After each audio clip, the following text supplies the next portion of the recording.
Сайн байцгаана уу? Руна ТV суугатаа тавтай морилцгаана уу? Өнөөдөр та бүхэндээ Солонгос улсад гарсан хэргийг ярих гад бэлтгэлээ. Солонгос улсад сүүлийн үед олонний танил болон оддуудын дунд нэлээд алдартай болоод байгаа биеийн жинг бууруулахад дэмжлэг үзүүлдэг MaxGuard Pro гэдэг бүтээгдэхүүнийг танилцуулж байна. Энэхүү бүтээгдэхүүн нь хоол идсэний дараа цусан дахь сахарын хэмжээг тэнцвэржүүлэх, мөн дасгал хөдөлгөөн хийх эсвэл хоолны дэглэм бариад эрч хүчээ алдаж ядарсан хүмүүст эрч хүч нөхөх, мөн хөссөн хоолоо идснийхээ дараа тус бүтээгдэхүүнийг хэрэглэснээр өөх тос нүүрс усыг задлан биеинд хоримтлуулахгүйгээр жин хасахад тусалдаг бүтээгдэхүүн юм байна. Та бүхэн бүтээгдэхүүний талаар орц найрлага, дэлгэрэнгүй мэдээллийг нь бүтээгдэхүүний Facebook болон Instagram хуудаснаас нь авч болох юм. 2016 оны 7 дугаар сарын 18-ны шөнийн 1 цагт хуулийн фермд ажилладаг 53 настай A гэх нэгэн эрэгтэйд мессеж ирдэг. Мессежийг шалгамгцаал тэр нүдэн орой дээрээ гарч маш их гайхсан. Учир нь мессежид өнгөрсөн шөнө маргалцсны улмаас би хамт ажилладаг байсан юу эмэгтэйг хөнөөчлөө гэж бичсэн байсан. Цогцсон Хуан мөн нийтийн зогсоолд байгаа цагаан өнгийн Operus машин дотор байгаа. Хэрвээ үүнийг цагдаад мэдэгдэх юм бол би энэ сар дуусахаас өмнө өөрөө очиж хэрэгээ хүлээнэ цагдаагийн газарт гэж бичсэн мессеж байсан. Мессеж илгээгч нь Park гэх 42 настай эрэгтэй. Тэрээр сүүлийн 2 жилийн хугацаанд сургаггүй алга болоод байсан бөгөөд гинтл мессежээр хүн амны хэрэг хийсэн гэдгээ хүлээсэн байгаа. Юунд бол маш их цочирдсан тул шүнжин унтаж чадалгүй юу хийхээ мэдчих чадахгүй өглөө болонгууд шууд цагдаагийн газарт мэдэгддэг. Мессежний агуулга нь маш тодорхой. Цагдаа нар үүнийг тоглоом биш гэдгийг мэдээд Сүвон хотын Хуан мөн нийтийн зогсоол руу хөдөлцгөөн удалгүй тэд цагаан өнгийн Operus машиныг ч олцгоодог. Машин руу ойртож очиод цонхоор нь шагаахад арын суудал дээр нэгэн эмэгтэй налчсан сууж байгаа байдалтай цагдаа нарт харагддаг. Тэр богино ханцуутай цамц урт өмд өмссөн байсан бөгөөд нэг маш хачирхалтай зүйл нь түүний нүрийг цагаан нойтон салфеткаар бүрэн бүтээгээд салфеткийнхаа гадна талд нүдний шил зүлгчихсэн байсан. Цагдаа нар хариу үйлдэл үзүүлэх хэсгийг шалгахын тулд цонхыг нь тасралтгүй тогссон боловч тэр бол огт хөдлөхгүй нөхцөл байдал буруу тийшээ эргэснийг зөнгөөрөө мэдэрсэн цагдаа нар мөрдөн байцаах багийг дуудаж удалгүй хамгаалалтын шугам тэнд татцгаадаг. Хамгийн ихний зорилт бол цогцсны байдлыг шалгах явдал байсан. Машины хаалгыг нээж нүрийг нь бүтээсэн байсан нойтон салфеткийг тэнд сууж исэн хүн дээрээс авахд түүний нүур бүхэлдээ хөхөрч ягаарсан харагдчихсан. Энэ нь боомлсны улмаас цус нүүрлүү шахснаас үүсдэг шинж тэмдэг байгаа. Зохинд нь үүссэн цэгчилсэн цус харуултууд үүнийг ч гэсэн баталж исэн. Энэ нь нарийн судснууд хагарснаас болж үүсдэг тэмцэл байгаа. Хамгийн гол нь түүний хүзүүн нарийн осны мөр бас үлдсэн байсан. Бүх нотлох баримтыг нэгтгэж үзвэл энэ бол гарцаагүй хүн амны хэрэг гэдэг нь бол шууд л харагдаж байсан. Машины дотор талыг шалгаж үзэхэд цогцсноос өөр ямар ч нотлох баримт олдоогүй. Гэвч хэрэгтэн энэ машинд сууж буусан байх тул гурууныхээ үлдэх ёстой байтал хин нэгэн бүх ул мөрийг маш нарийн арчиж цэвэрлсэн бололтой ул мөр юусоо олдоогүй. Гэтэл энэ үед цагдаа нарт нэг асуулт гарч ирдэг. Гэмт хэрэгтэн аль хэдийн мессежээр хэрэгээ хүлээж хэн болох нь тодорхой болсон мөртлөө яагаад заавал баригдахгүй гэж байгаа юм шиг ингэж нямбай ул мөрөө устгахыг хүссэн юм болов. Анхандаа хэрэгээ нуух гэж байгаад дараа нь гинт бодлоо өөрчилсөн юм болов уу гэж цагдаа нар мөн бодсон. За ингээд цагдаа нар бол амиа алдсан хүн хэн болохыг нь тодорхойлоход тухайн машиныг эзэмшдэг хүн болох нь ил болдог. 61 настай хатагтай юу байсан. Арын судал дээр гарц өнх байсан бөгөөд доторх иргэний үнэлэхээр нь хэн болохыг нь бол цагдаа нар маш хурдан тогтоож чадсан. Гэвч эндээс цагдаа нарт дахин нэг төөрөгдөл гарч ирдэг. Гэмт хэрэгтэн хурууны хээгээ арчих гэж тэгж их зүдэрсэн мөртлөөсөө хохирогчийн иргэний үнэлгийг бол зүгээр л орхиод явчихсан байсан. Тэгээ энэ бүх нөхцөл байдал бол нэлээд төвөгтэй харагдчихсан. Ингээд мессеж илгээсэн ир болох Park гол сэжигтнэр бол мэдээж татагдсан. Гэвч тэрээр аль хэдийн нуугдмал байдалд орж холбоо барих боломжгүй болсон бөгөөд оршин суух хаяг нь ч тодорхойгүй байсан. Энэ хооронд бол Park болон хохирогчийн харилцааг цагдаа нар тодруулж үзэхэд өмнө нь тэр хоёр хамтдаа мөнгө хөлөлт буюу хүмүүст хуваараа зээл олгодог бизнес эрхэлдэг байсан нь ил болдог. Тэгээд 2 жилийн өмнө буюу 2016 онд хууль бус морин уралдааны бооцооны газар хамтдаа нээцгээсэн байгаа. Дараа жил нь бизнесээ өргөжүүлэх хууль бус тоглоомын газар хүртэл ажиллаулж байсан. Гэвч тэр явц энэ бүх хэрэгт орооцолдсон бас нэг хүн байсан. Тэр нь болохоор 60 настай Ким гэдэг эрэгтэй байсан. Ким болохоор энэ бизнест бүхий л дэмжлэгээ харамгүй үзүүлсэн хүн байсан. тэрээр анхны хөрөнгө оруулалт болгож тэр хоёрын бизнест бол $90,000 өгсөн. Мөн бизнест нь ч идэвхтэй оролцдог нэгэн байсан. За тэгээ цагдаа нар болохоор энэ Ким гэдэг хүн болохоор амиа алдсан юу болон өөрийгөө хэрэгтэн гэж хэлсэн сэжигтэн Пак хоёртой хамгийн ойр байсан хүн гэдэг нь тодорхой болсон болохоор түүнийг бол бас хин гэдгийг нь судлахаар шийдцгээдэг. Цагдаа нар эхлээд тэр хүн дээр очиж юг амнасаа алдсан гэдгийг мэдээг дуулгахад хэсэг хугацаанд гайхсан юм шиг харагдаж байснаа удалгүй тайлширч тэд хоорондоо ямар харьцаатай байсан талаараа тайлбарлаж эхэлдэг. Эдгээр бүгдээрээ бизнесээрээ холбогдсон хүмүүс байсан гэж хэлдэг. Үннийг хэлэхэд хувийн морин уралдааны газар болон тоглоомын өрөөнөөс олох орлого нэлээд ашигтай байсан. Ийм учраас хөрөнгө оруулаад хамтарч ажиллаж исэн гэж хэлж байгаа. Та нар түүнээс Пак хаана байгааг мэдхүүгээ асуусан чинь би сайн мэдэхгүй байна гэж хэлдэг. Цагдаа нар болохоор яг тэр Ким гэдэг хүн Пакийг хаана байгааг мэдэхгүй гэж хэлсэн болохоор түүнийг яг хаана байж болох вэ гэдгийг нь судлаж эхэлдэг. Ингээд өдөр тутмын хөдөлгөөнийг нь шалгаж үзтэл Пак тогтмол физик эмчилгээ хийлгэхээр эмнэлэгт очдог гэдгийг нь мэдцгээгээд эмнэлэг дээр нь очиод асууж үзтэл 2014 оны 10 сарын эхнээс эхлээд эмнэлэгтээ ирэхэ болсон гэж хэлдэг. Эмнэлэгтээ ирэхэ болсон буюу түүний эмчилгээний түүх бол тэр үеэс хойш зогсон ерөөсөө эмнэлэгт ирсэн гэсэн тэмдэглэл байгаагүй. Ингээд цагдаа нар ямар нэгэн зүйл бас буруу болсон байх гэж таамаглаад түүний гэр бүлийнхэнтэй очиж уулзсан бөгөөд бизнес нь хэцүүдсэн Пак нуугдаж амьдрахаар хөлийн чандыг зорьсон гэж гэрийнх нь хэлэхдээ болохоор түүнийг заримдаа Хятад Вьетнамаас мессеж бичдэг. Би энд нуугдаж авна, тэнд нуугдаж авна гэж бичдэг гэдгийг гэрийнх нь цагдаа нарт хэлдэг. Үүний дагуу цагдаа нар түүний хилээр нэвтэрсэн бүртгэлийг нь мэдээж шалгаж үздэг. Тэгэхэд тэрээр сүүлийн 2 жилийн хугацаанд хилээр гарсан ямар ч бүртгэл байгаагүй. Үүнээс гадна түүнтэй холбоо барьсан хүнч байхгүй, яг амьд байгаа гэх ямар ч шинж тэмдгийг бол цагдаа нар олж илрүүлж чаддаггүй. Мөн гэрийнх нь хэлэхдээ тэр Вьетнамаас өөр улсуудаас холбогдохдоо ерөөс дуу хоолойг нь сонсоогүй дандаа мессежээр харьцдаг байсан гэдгээ хэлсэн байгаа. Ингээд цагдаа нар бол энэ бас нэлээд сэжигтэй байна. Яг дуу хоолойг нь сонсоогүй учраас гэж үздцгээсэн. Тэгээ мессеж илгээсэн утас нь ямар утас байсан бэ гэд шалгаад үзсэн чинь энэ нь болохоор урьдчилсан төлбөрт утас байсан. Тэгээ тухайн үед болохоор урьдчилсан төлбөрт утсыг гэмт хэрэгт хүмүүс маш их ашигладаг байсан. Учир нь иргэний үнэлгэнийг нарийн шалгахгүйгээр урьдчилсан төлбөрт утсыг бол нээлгэж болдог байсан болохоор ямар хүн нээлгэж байгаа нь тодорхойгүй энэ утсыг бол хүмүүс нээлгдэг байсан. Пак биш өөр хин нэгэн гэмт хэрэгтэн энэ утсыг нээлгсэн байх магадaltaй гэсэн үг болж таарж байгаа. Тэгэхээр энэ үед цагдаа нар Пак аль хэдийн нас орсон байж магадгүй бөгөөд өөр хин нэгэн түүний нэрийг барьж байж магадгүй юм байна гэсэн таамгийг бас төвшүүлж эхэлдэг. Ингээд бол мухардалд орсон цагдаа нар дахиад л ихний цэг рүүгээ буцаж ирцгээдэг. Хэрэв Пак гэмт хэрэгтэн биш бол жинхэнэ алуурчин хохирогчийн цогцыг энэ нийтийн зогсоолд орхисон хүн нь хэн болж таарах вэ гэсэн асуулт бол гарч ирсэн. Та нар ухаан зогцос байсан зогсоолын CCTV-ний бичлэгийг бол шалгаж үзсэн. Тэгэхэд 7 сарын 18-ны шөнийн 12 цаг 48 минутанд зогсоол руу орж ирж байгаа нэг тээврийн хэрэгсэл харагдсан. Тэгээд хэсэг хугацааны дараа жолоочийн суудлаас хэн нэг бууж ирсэн. Тэгээд тэр хүн болохоор амны хаалт зөөж шүхэр дэлгэж барьсан байсан. Тэгэхээр яг өөрийнхөө төрхийг бол нууж байгаа гэдэг нь илт харагдчихсан. Тэгээд тэр хүн машинаас буугаад харанхуй руу чиглээд алхаад тэгээд уусаад алуу болчихсон байгаа. Харамсалтай нь зогсоолын камераас харж болох зүйл бол зөвхөн тэр л байсан. Даваа гарагийн үрээр гарсан хэрэг болохоор гэрч бас бараг байгаагүй. Гэвч цагдаа нарт өөр нэгэн санаа бол төрсөн. Тэр нь юу гэх юм бол тэр өдөр бороо ороогүй, яг тийм цагт ганцаараа бороо ороогүй байхад шүхэр бариад алхаж байгаа гэдэг нь бол мэдээж өөр хүмүүсийн нүдэнд туссан байх магадaltaй гэж үздэг.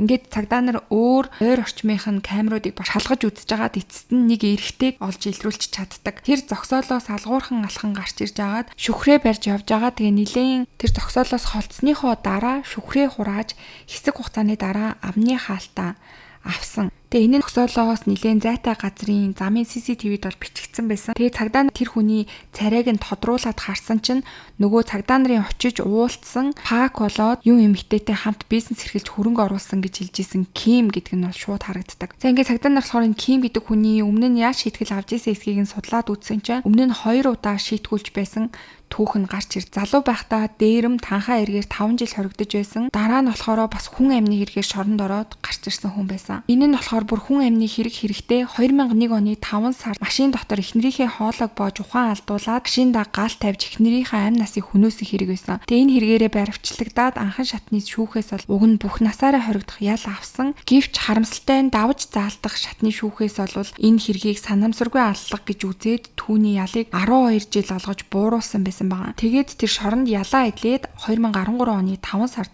суллагдсан ийм маш онц хүнд гэмт хэрэгүүлсэн хүн байсан нь тодорхой болдог. За шоронгоос гарч ирснийхаа жилийн дараа буюу 2014 онд бизнесээ эхлүүлсэн. Тэгээ түүний хамт бизнес эхлүүлсэн хүн болох Пакын сургаггүй алга болчихсон. Юу нь амь насаа алдчихсан гэсэн үг байна. За ингээд цагдаа нар бол мэдээж хамгийн с ิจ гтэй хүн бол Ким юм байна гэж үзээд хэрэг гарснаас хойш 4 хоногийн дараа Кимийг бол албан ёсоор баривчилдаг.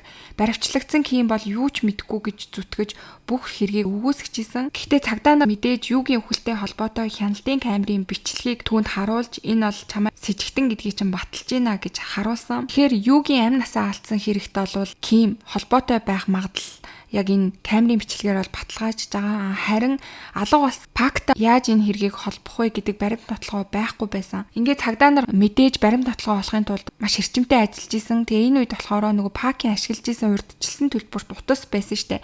Тэгээ энэ утас нь хин нэгний банкны данстай холбогдсон байсан бөгөөд шалгааж үзсэн чинь тэр холбосон дансных нь эзэн болохоор яг энэ хэрэгт одоо сэжиглэгдчихэд байгаа Ким гэдэг нь тодорхой болдог. Мөн түүний гэрээс Пакийн оршин суугчийн бүртгэлийн карт ч гэсэн олдсон. Үгээр зогсохгүй сүүлийн 2 жилийн хугацаанд Пак болон Кимийн гар утасны байршил үргэлж яг нэг газар зааж исэн гэдгийг нь цагдаа нар ил олгож чаддаг. Цагдаа нарын бас нэгэн олсон сэжүүр юу байсан бэ гэх юм бол Ким мессеж бичгтээ нэг зуршилтай байсан. Тэр нь юу вэ гэхээр мессежнийхаа үгнүүдийн хооронд ерөөсөө зай авахгүй шууд ингээд залгаад биччихдэг байсан. Тэгтэл 2014 оны 10 сараас хойш Пакийн урьдчилсан төлбөрт утаснаас гэрийнхэн руугаа биччихсэн мессеж нь болохоор яг тийм байдлаар дандаа бичигдсэн мессежүүд байсан. Тэгээ цагдаа нар энэ мессеж болоод Пак болон Ким хоёрын байнга нэг байршилд заагаад исэн тэр бүх баримт баталгаануудыг Ким дээр авч очоод тэргийг нь тулгасан. Тэгэхэд бол эцэст нь Ким ам нээж бүх зүйлээ ярьж эхэлсэн. Тэгээд одоо болохоор та бүхэнд ярих зүйл нь болохоор Кими ярьсан мэдүүлэг байгаа. Ким Пак юу нарын харилцаа бол 3 жилийн өмнө буюу 2013 оны 9 сараас эхэлсэн гэж хэлж байгаа. Ким шоронд байхдаа танилцсан нэгэн танилаараа дамжуул Сүвонд зээлийн бизнес ажилуулдаг байсан.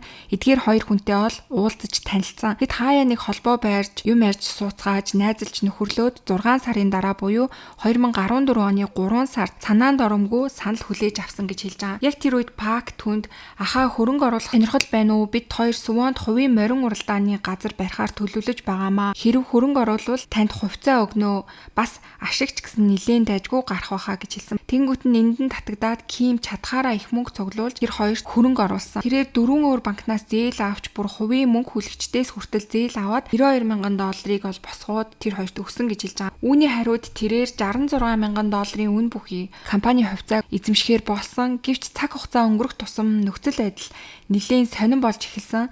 6 сар өнгөрсөн ч гэсэндээ амлсан ашгаа ерөөсө тэр хоёр Кимд огт өгөхгүй байсан. Тэгээд Ким болохоор сандарч эхлээд юу гэдэг эмэгтэйтэй эхлээд уулзсан чинь нөгөө юу эмэгтэй нь болохоор би таныг хөрөнгө оруулсан гэж ерөөсө мдээгүй штэ та зөвхөн Пакт мөнгө өгсөн юм шүү гэж хэлсэн. Тэгээ энийг нь сонсоод бол бүр маш их цочирдсан Ким бодит байдлыг шалгаж үзэхэд Пак хөрөнгө оруулалт болон ашгийг хоёулангийн дундаас нь ганцаараа завшиж байсан гэдэг нь тодорхой болсон гэж хэлж байгаа. Үүнд нь сандарч ууралсан Ким ядаж өөрт нь хувьцаа байгаа гэж бодоод хувьцааныхаа бичиг баримтаа аваад хуулийн зөвлөлтөөр очиод үзүүлсэн чинь нөгөө зөвлөх нь наадах чинь бол ямар ч баталгаа нотлогоо болохгүй хувьцаа биш байна. Наа чинь зүгээр хог болох цаас байна гэж хэлсэн. Энийг сонсоод бол Ким өөрийгөө заллиулсан гэдгээ мэдсэн. Тэгээд маш их уурлан 2014 оны 10 сарын 6-ны шөнө Пакийн гэрлүү очиод гэрийнхэн гадаа хүлээж исэн. Хэсэг хугацааны дараа Пак лифтээр 3 давхар руу өксөж байгааг нь хараад Ким шууд шатаар гарсан байгаа. Тэгээд гэрлүүгөө орох гэжсэн Пакийн араас бол хаалгыг нь татаад хүчээр түлхээд гэрлүүн дайрч орсон. За тэгээ энэ ярьж байгаа зүйл бол мэдээж зөвхөн Кимийн мэдүүлэгт үндэслэн байгаа.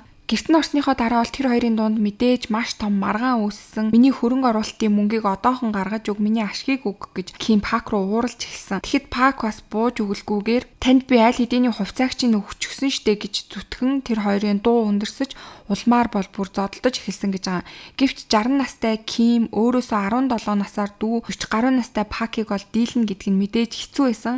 Эцэст нь Ким гидсэндээ тахуулаад унаад амьсгалахад нэлээд хүнд олон хөвтөж байх үедээ цаана хөвтөж байсан 6 кг орчимтой харагдсан гантелийг харсан байгаа. Тэгээ шууд мөлхөж очоод тэр гантелийг аваад Пакийн хөл рүү шууд шидсэн. Хөлн дээрээ онулсан Пак бол өвдсөндөө хашгираад хөлөө бариад доошоо бүхийх яг тэр үед нь нөгөө гантелаараа дагц руу 2 удаа цохоод эцэст нь Пак бол амь насаа алдсан гэж Ким хэлж байгаа. Пакийн амь насыг хөнөөснийхөө дараа цогцыг нь үүрээд гарах юм бол мэдээж хяналтын камерт бол бичигдчих байх гэж бодоод эргэн тойрноо харсан чинь өрөөнд нэг майхан байгааг бол олж харсан. Тэгээ цогцыг тэр майханд ороогоод олсоор баглаад яг яаж авч гарсан нь бол тодорхойгүй. Гэхдээ авч гараад нэг давхуртайсан Пакийн машиныг хулгайлаад зогтсон.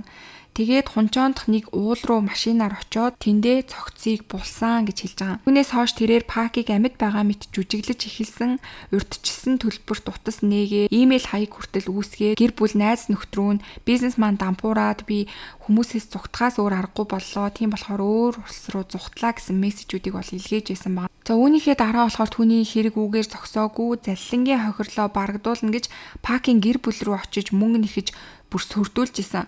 Өөрөө Пакийг хөнөөсөн мөртлөнгөөсөө гэр бүлийнхэн дээр нь очиж Пак ингээ алга болчихсон учраас би гэр бүлийнхнэр нь мөнгөө төлүүлмээр байна гэж бүр 2 жилийн турш гэр бүлийнхнийг дарамтлаж исэн. За хэрэг үлдснийхээ дараа болохоор Ким нөгөө юу гэдэг эмэгтэйтэй бол бизнесийн харилцаа холбоогоо үргэлжлүүлж исэн. Тэдний ажиллуулж исэн боцооны газар бол нэлээд ашиг олоод тэр хоёр бол ашгаа хуваалцаад 2 жилийн турш хамтран ажилласан. Тэгээ мэдээж юу 2 жилийн дотор нөө Пак ямар ч сургуу агаад гайхаад Кимээс юг хаана байгааг мэдэхгүй юу гэд маш их гайхаж эхэлсэн. Хэд хэдэн удаа Пак руу заалгасан тэгт нь болохоор нөгөө Пакийн дугаараас юу руу би чамтай уулзах боломжгүй би ингээд өрөнд орсон учраас зугтчихсан гэсэн мессежээ юу руу битсээрсэн. Тэгээ юу эмэгтэйгийн хувьд бол Пак алга болсонд баг зэрэг сэжиг төрөн Кимийг баг зэрэг сэжиглж эхэлж байгаа нь харагдаж эхэлсэн. Үүнийг харж байсан Ким бол мэдээж маш их сандарч эхэлсэн.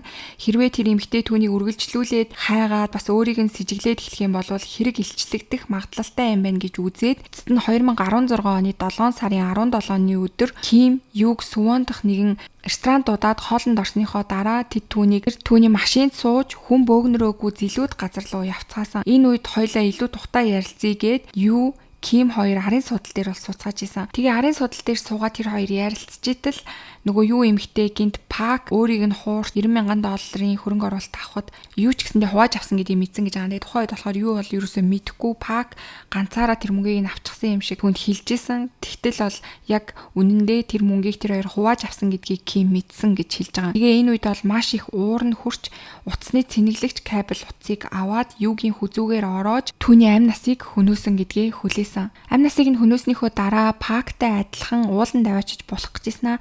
Энэ нь бас нэлээд эрсдэлтэй юм шиг санагдаад юугийн амь нас хөнөөсөө хэрэгт Пакд бурууг нь тохоод яг Пакийг хэрэгтэн мэт болгочихъя гэж тэр бодсон байгаа. Тэгээд машинаас өөрийн бүх эд зүйлсийг арчиж цэвэрлээд цогцос бүхий машиныг зүгээр орхиод явсан. Тэгээд машинаас буухахаа өмнө болохоор нөгөө юугийн цогцос царай нь маш аимшигтай харагдсан учраас нойтонцол битэг тавиад нүдний шилийг нь гадуур нь зүүлгээд шөнийн 12 цаг 48 минутанд зогсоолд ирээд нүрээ амны хаалт болон шүхрээр халахлаад тэгээд зугтсан байгаа. Тэгээд энэ хүртэл бол ингээ бүх хэрэгээ хүлээн зөвшөөрж байгаа. За тэгээ энэ хүртэл бол түүний мэдүүлгийг сонссон цагдаа нар ингээд сонсоход бүх зүйл бол дандаа хохирогчдын буруу юм шигээр ярьж исэн. Пак юу хоёр түүнийг зайлилсан. Тэгээд түүний хувьд бол аргагүй байдалд орсон учраас тэр хоёрын амь насыг хөнөөсөн юм шигээр бол ярьж байгаа. Тэгээ хохирогчдын хувьд бол амь насаа алдчихсан учраас мэдээж өөрсдийгөө мөөлөх бас гэрч байхгүй учраас ямар ч тийм боломж байхгүй. Кимийн хувьд болохоор өмнө нь бас эхнэрийнхээ амь насыг хөнөөснийхөө дараа ч гэсэн яг ийм ижил шалтгаан ярьж исэн. Эхнэрээ хөнөхдөө санамсаргүй осол байсан.